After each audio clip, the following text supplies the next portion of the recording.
బంగారం అనగానే మనకి వెంటనే గుర్తొచ్చేది విలువ, ప్రతిష్ట, అందం. ఈ రోజుల్లో బంగారం రేటు ఎలా ఎగబాకుతుందో చూస్తే ఆశ్చర్యపోక తప్పదు. పెళ్లిళ్లు దగ్గర పడితే ఇంటింటా ఒకే మాట, ఎన్ని తులాలు కొనాలి, ఏ డిజైన్ తీసుకోవాలి అని.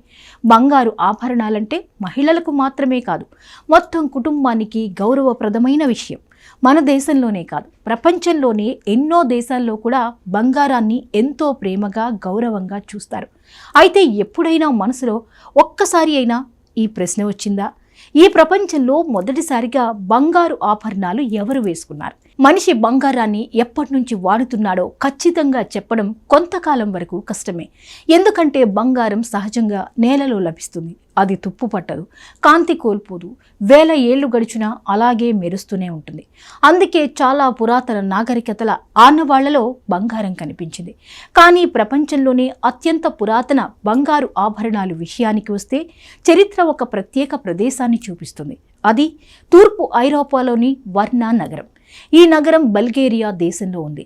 ఇక్కడ దొరికిన బంగారు నిధి ప్రపంచ చరిత్రని మార్చేసింది అనడంలో ఆశ్చర్యం లేదు. 1972 సంవత్సరం నల్ల సముద్రం తీరానికి సమీపంగా నిర్మాణ పనులు జరుగుతున్నాయి. సాధారణంగా జరిగే తవ్వకాల పనులు చేస్తుండగా కార్మికులకు కొన్ని అసాధారణ వస్తువులు కనిపించాయి. వెంటనే పురావస్తు శాస్త్రవేత్తలకు సమాచారం ఇచ్చారు. ఆ తరువాత అక్కడ పెద్ద ఎత్తున తవ్వకాలు ప్రారంభమయ్యాయి. అలా బయటపడింది ప్రపంచాన్ని ఆశ్చర్యపరిచిన ఒక ప్రాచీన సమాధుల సముదాయం. దీనినే ఇప్పుడు వర్నా నెక్రోపోలిస్ అని పిలుస్తారు. ఈ ప్రాంతంలో వందలాది సమాధులు బయటపడ్డాయి. ఇవి సాధారణ సమాధులు కాదు. ఒక్కో సమాధి ఒక కథ చెబుతుంది. పరిశోధనల ప్రకారం ఈ సమాధులు క్రీస్తు పూర్వం 4600 నుంచి 4300 మధ్య కాలానికి చెందినవని తేలింది. అంటే సుమారు 6000 సంవత్సరాల కంటే పాతవి. ఆ కాలంలో జీవించిన ప్రజలు ఇప్పటికే బంగారాన్ని కరిగించి దానితో పూసలు, కంకణాలు, అలంకరణ వస్తువులు తయారు చేసేవారని ఈ తవ్వకాలు చెబుతున్నాయి.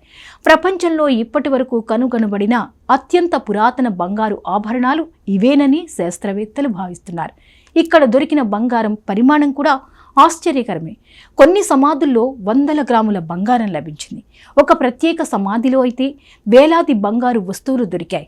ఆ సమాధిలో ఉన్న వ్యక్తి సమాజంలో అత్యంత ఉన్నత స్థానం కలిగిన వాడై ఉంటాడని పరిశోధకులు అంచనా వేశారు. ఎందుకంటే అన్ని సమాధుల్లో ఒకే స్థాయిలో బంగారం లేదు. కొన్ని సమాధుల్లో చాలా బంగారు ఆభరణాలుండగా మరికొన్ని దాదాపు ఖాళీగా ఉన్నాయి.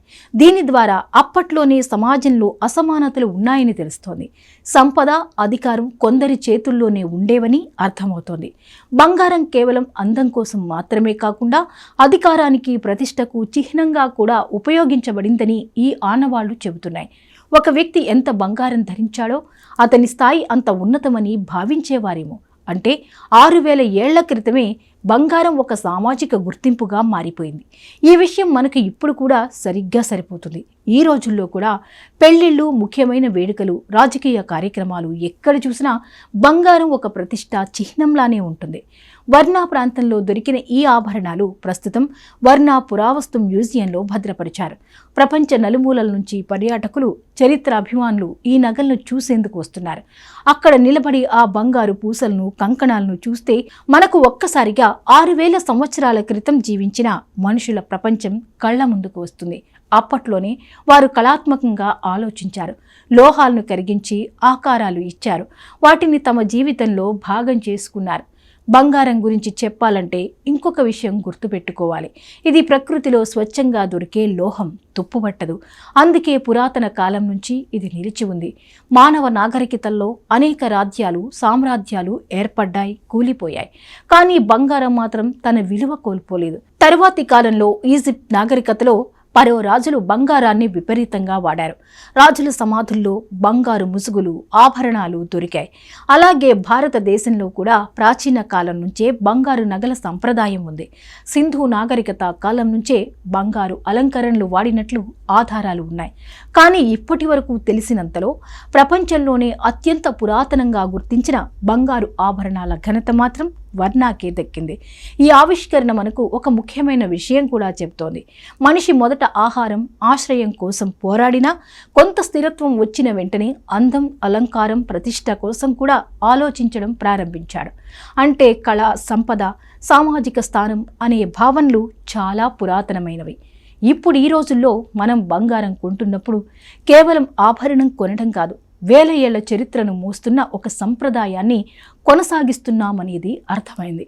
6000 ఏళ్ల క్రితం వర్ణా ప్రాంతంలో ఎవరో ఒకరు బంగారు పూసలు ధరించినప్పుడు వాళ్లకు కూడా ఇదే గర్వం, ఇదే ఆనందం కలిగి ఉండొచ్చు. కాలం మారింది, డిజైన్లు మారాయి, రేట్లు ఆకాశాన్ని తాకాయి, కానీ బంగారం మీద మనిషి ప్రేమ మాత్రం ఏమాత్రం తగ్గలేదు. అందుకే బంగారం కథ అనేది కేవలం లోహం కథ కాదు, అది మానవ నాగరికత కథ.